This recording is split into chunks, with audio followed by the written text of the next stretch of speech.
Good morning. Our time check for today is 5:35 in the morning. We are going for a little adventure. We are going to explore for the first time the CCLX Cebu Cordova Link Express. We're going to explore it for the first time. Okay, samahan nyo ko. Let's go.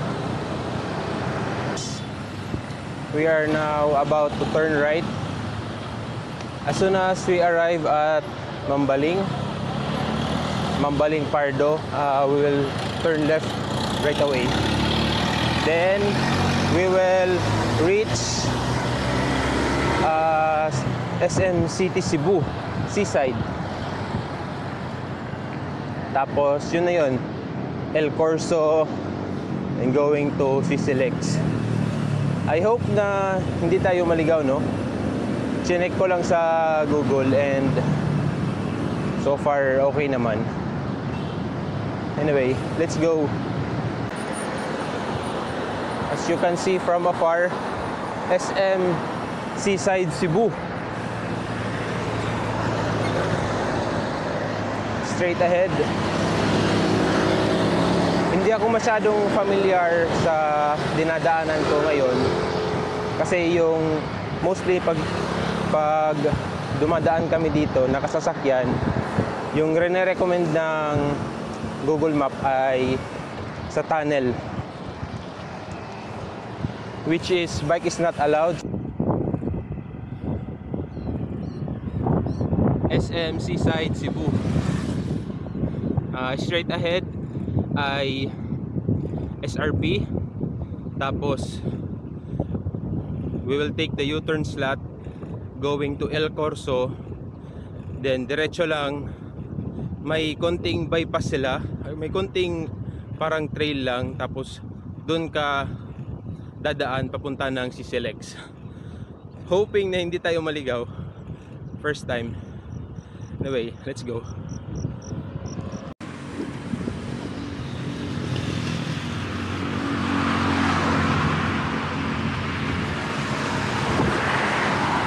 Nostar Cebu. Oops. For those who want to explore Nostar virtually, check nyo na lang yung YouTube ni Big Boy Cheng.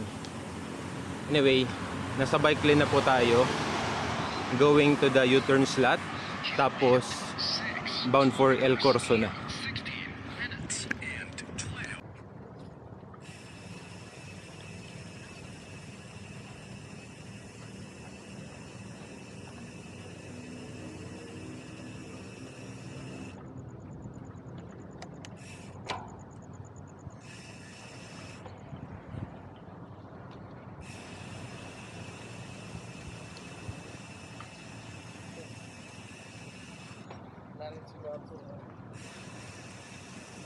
We are now at El Corso. From afar ay CCLX.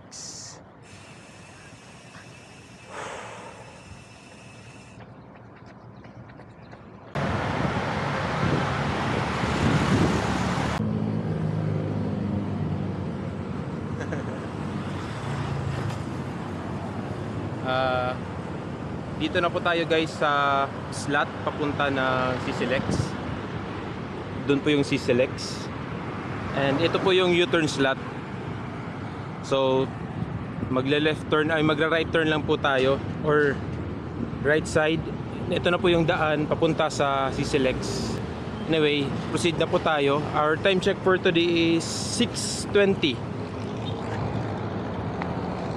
Hoping na matapos natin yung route ng before 8 in the morning.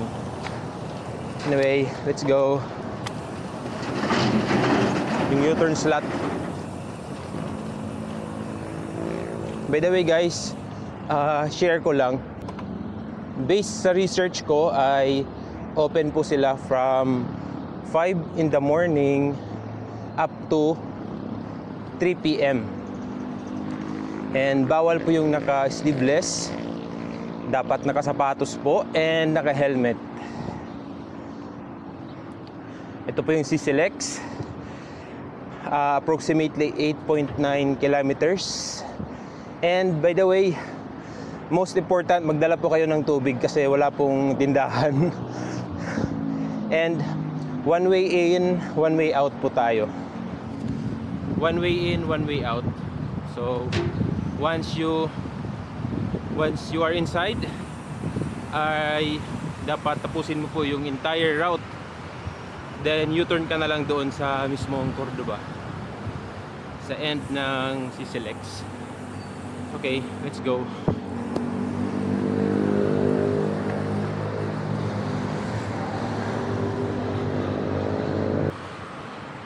Guidelines in using the sidewalk: bring hydrating beverages, no back riding, so one way in, one way out.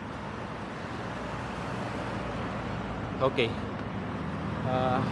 after dito, straight ahead na po tayo. After natin magpa-register sa booth sa likod, ay straight ahead na po tayo doon sa CCLX mismo. Okay, let's proceed, let's go.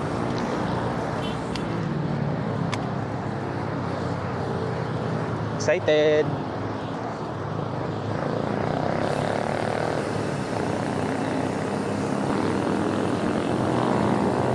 Excited.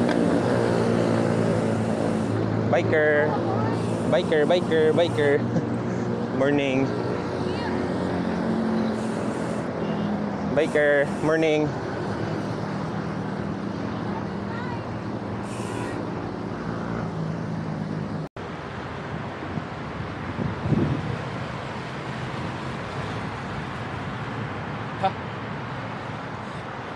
Uphill. Whew. Let's go.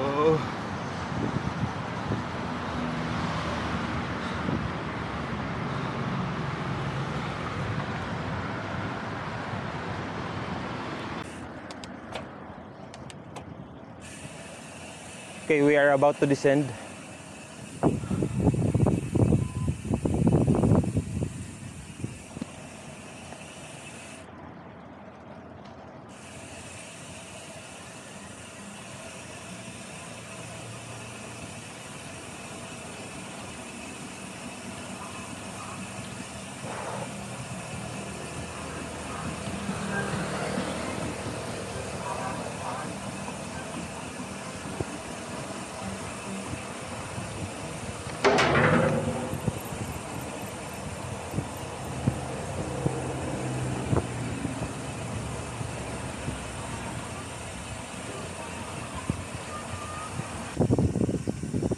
Almost tapos na po yung Cebu to Cordova.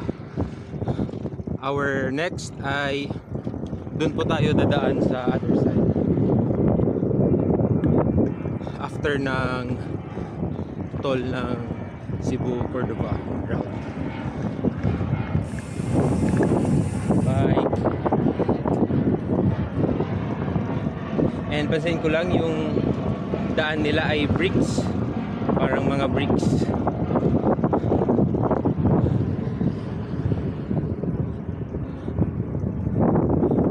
Okay, 2 kilometers away, toll plaza na.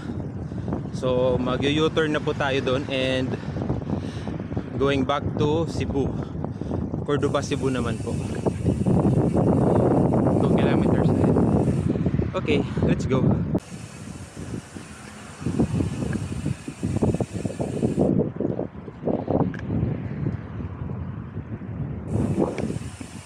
Almost toll plaza na. So U-turn na po tayo. Mainit na guys. 7 in the morning, mainit na. Ay, nako.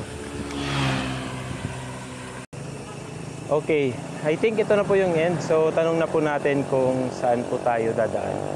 I think we can cross naman. Sir, morning. Asa ko pwede mo agi para pabalik? Oh, yan sir, labang ka sir. Magbantay lang ka sir, kadagang sakyanan. Pero makalabang ko dire. Makalabang ka diya.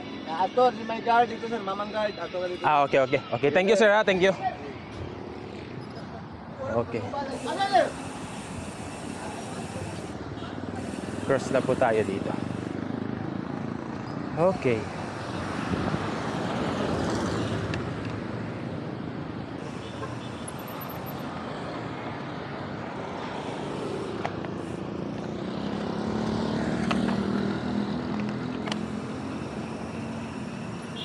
Then register here. Morning. Oh, banta. Namin lagi sapatos din. Sapatos lang sa kadito. Oh, bantay na eh. Dito ro ko kay. Ka-helmet naman. Kinago dito na. Ako lang sa kadito ra. Dira. Muna dito ko. Sir, may buntag. May buntag, morning. Tapos na. 6:56.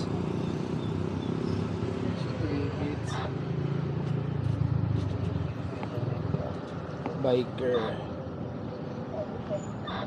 Okay, thank you. Thank you, thank you.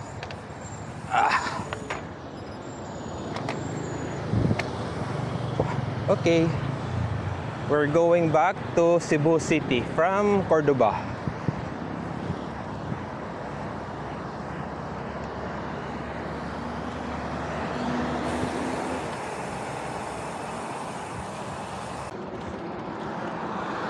Cebu City, 10 kilometers. Let's go.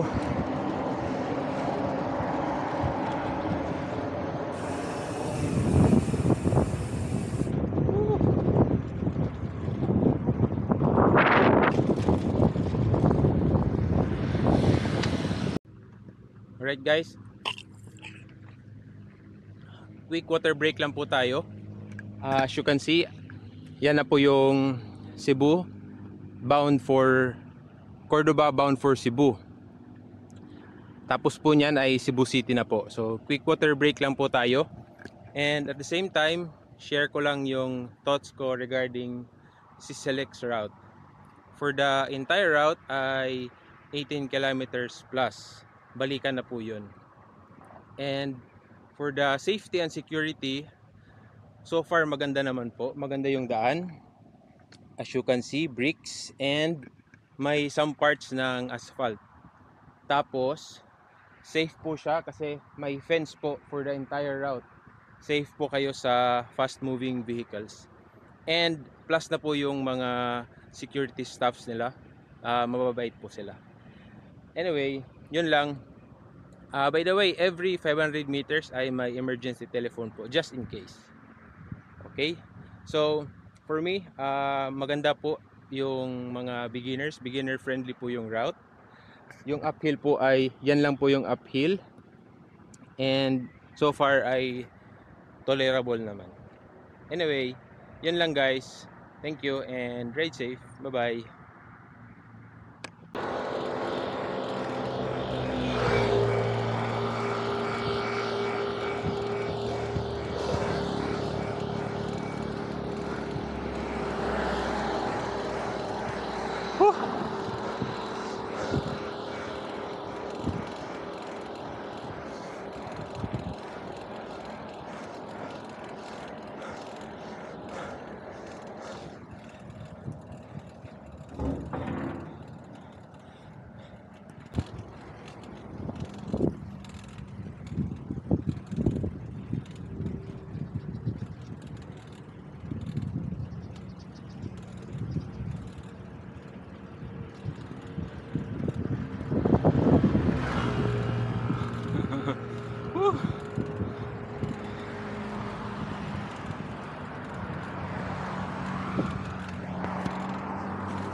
This is the exit.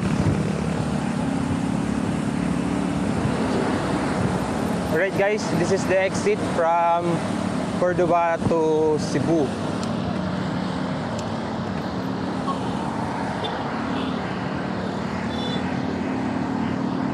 Straight ahead ay SM City Seaside, Cebu. Okay. Back to base na po tayo.